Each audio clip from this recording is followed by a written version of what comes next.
Rubber Ducky here. Welcome back to the 5th episode of Close Combat 2 Axis Campaign. Previous battles in this series are in the Close Combat 2 Axis Campaign playlist. Feel free to check out the completed Allied campaign as well. Thanks for tuning in, and while you're here, do me a favor and click the subscribe button. 15th Army requested a ceasefire for 1 hour at the end of our last battle. We're back at Veghel Bridge on day 1 at 1300, ready to give the 101st another black eye. The prevailing opinion on the matter is that I probably didn't request a long enough ceasefire, so we're really just going to get stomped instead. We'll see what happens. Touche, YouTube. Touche. We did manage to find a replacement for our missing team leader. Let's get this done with a single MG42 once more. Alright, so let's get these guys on defend. Might be somebody right in front of us. And let's do it. Alright. Nothing yet. That's kind of promising. We didn't just get overwhelmed the second we started. Alright, we're just going to request the ceasefire. See if we can get one. Maybe as soon as we open up, they'll just give in and give it to us. Alright, we're just going to open fire real quick. Let them know we're here. See if they'll start shooting at us. And then kind of go from there. Yep, there's the mortar. Alright, you know we're here. That was a close one. Okay, we got some movement across the river. They are full sprinting. We're going to open up on them.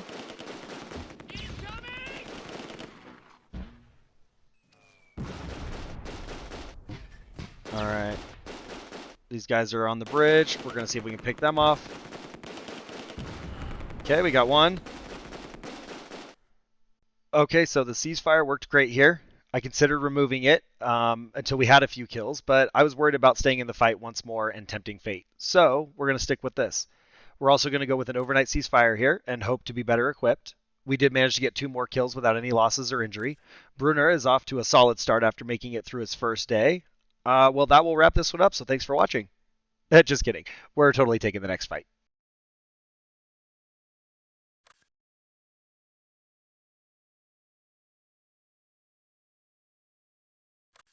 107th Panzer Brigade is defending Somme Bridge after falling back from Somme Town. It's 1400 on day 1, so they clearly didn't want our overnight ceasefire. Stop the Allies here. Blow the bridge if you must, but then you will have to retreat to the Somme South area. Your task is fairly simple once you control most of the buildings and covering terrain. You also have 2 88s at your disposal. However, as before, these guns are immobile. You hold the upper hand here. Enjoy the conflict. Should you succeed in repulsing the Allies, do not press on to Somme Town. You must stay and defend the bridge while it stands. Okay, so our Schutzen is combat ineffective. We're going to get rid of him. We've got 9 points. We could take a 3rd MG42. Still can't take anything in support. We could do a recon, a reserve, and a sniper. That'd be 9. We could take just a full Schutzen.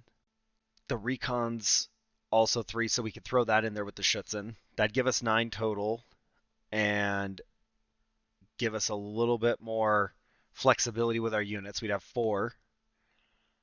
Maybe we just do that. Schutzen and reserve.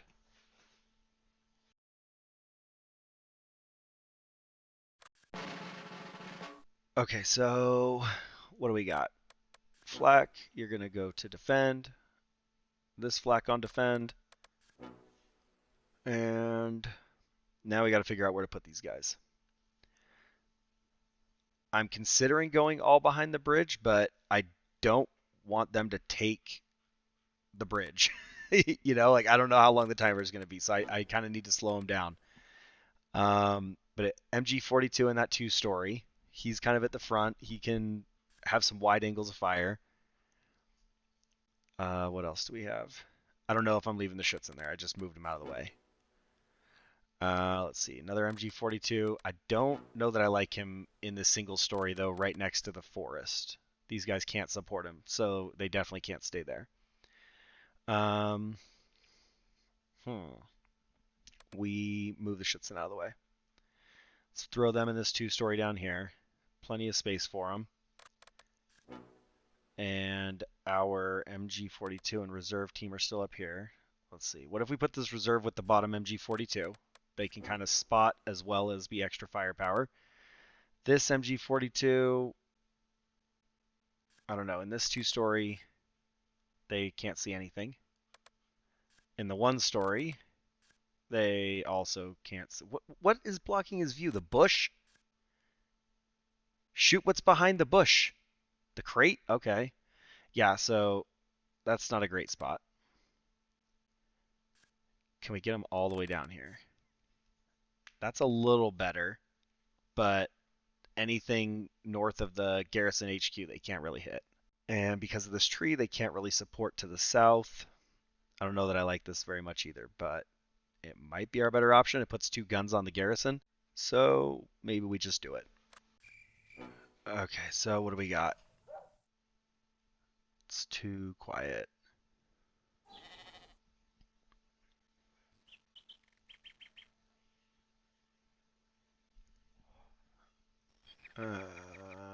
We might need to put the reserve on defend. Where is he? There he is. He can stand up, kind of look for enemies. It sucks a little bit because he is in the building with the machine gun, and there they are. But he is in this building, so it's going to draw fire if he gets spotted or shoots, but there's no other good places to defend from, really. We're already pulling the Schutzen back.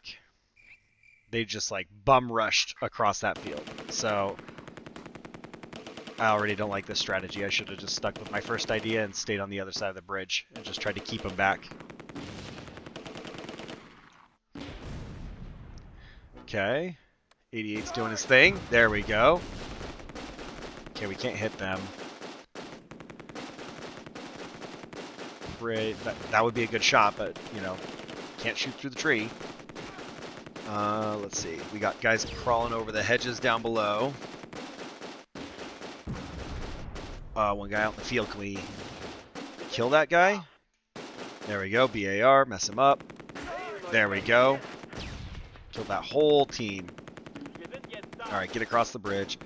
Put this MG42 on defend. Alright.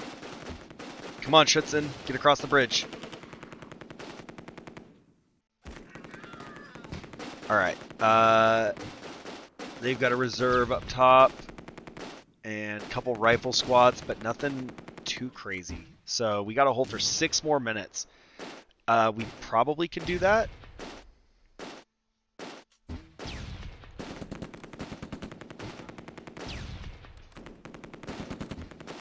Alright, conserve your ammo for a minute. We're going to pull the reserve back because I don't think that they can hold the line. So we'll try and leapfrog our machine guns back. We are drawing some 30 cal fire, so that's kind of nice.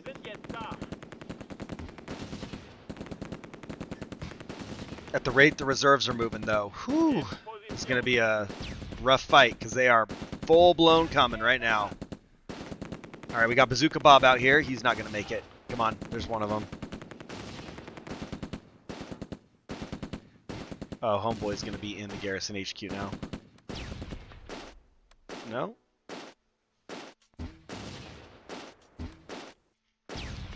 No.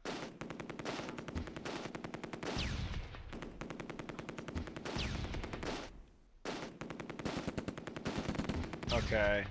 Come on, reserves. On your feet, soldier. They're rallying, so they yep, they just took it. Okay. So yeah, they're making their way up and they know they've got us on the run. All right, pull back the first machine gun. I wanted him to cover the reserve, but you know, they're taking their sweet time. 30 cals up there.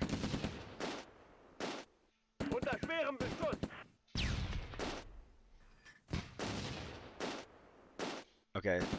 Oh, yep. I was just gonna say. It said they were in there, but we can't see them. So, yeah, we're gonna have to just huff it right over here because they are catching up. Oh man, I don't know if the 88 can cover the last machine gun team, or if we're gonna have to move the machine gun team before. Let's see what happens. They're in the 2-story. If the 88 starts pounding them, I think we'll be okay. All right, let's see. Guys, get across the bridge. What are you doing?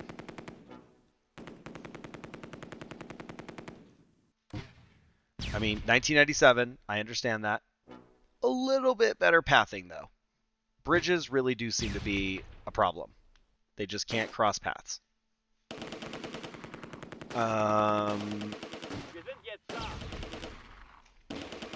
Okay, 88's firing in the 2-story now. As long as he can keep some fire on them, I feel comfortable moving the MG42. I just don't want them moving with no covering fire. All right. We're doing a little bit better. Oh, dude, what is with the one separate reserve guy that can't cross the bridge? Just go across the bridge. You just walk across it. All right, reserves. Maybe MG42 takes the 2-story. Reserves up further. I don't know that we can do much if they do kill our flak gun up top, but if they do walk along the shore for any reason, might as well have a team there to take some shots at them. 2.5 minutes. That reserve man, he's 100% gonna die on that bridge in 2.5 minutes. Like, I'm blowing it whether he's on there or not.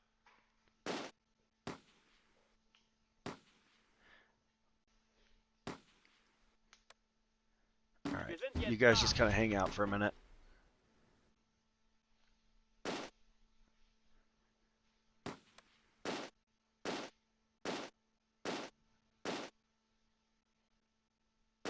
All right, can't see any enemy units. They're still sitting back in their very first 2-story back there, so they're not too keen on pushing us. Okay, that's reserve rifle back there. At that kind of range, I'm not super worried, but I do feel like they're starting to make their way this way. All right. They're shooting out of the 2-story on our side again that we held. We're going to bring the reserves down here. I don't know if this will help. I'm going to move them here, see if they can regroup with the one guy stranded on the bridge. Oh. I totally thought the game crashed. I forgot we had the ceasefire triggered. I probably should have turned that off. The Allies suffered 11 casualties to our 2. We're a little light on progress. We came in at 38 out of 50, but we didn't completely fail. I think I'm going to be okay taking the overnight option here. I do want to slow them down and get reinforcements before they get too far, and I don't know if there's a benefit to do a 1 or 4 hour here, but I'm sure somebody knows better. So if you do, let me know. Okay, so we are starting to see some of our career kills rack up a little bit. Unfortunately, Cress died while assisting on the MG42, so we'll have to remember his sacrifice. He did get 3 guys before he went out. Let's see. Our 88 actually did some damage. It got some kills. And overall, not a ton of cowardice. Schultz, though, bro, he's sitting there with number 3, so you know it's kind of a thing. He's maybe a little bit of a liability. It does look like some of these allies, though, that had a decent amount of kills and were starting to accumulate, did die off. Not enough of them, but you know, maybe we can get rid of some of their better operators. Well, that really will wrap this one up. So thank you for watching. Click the subscribe button if you haven't already, and I will see you next time.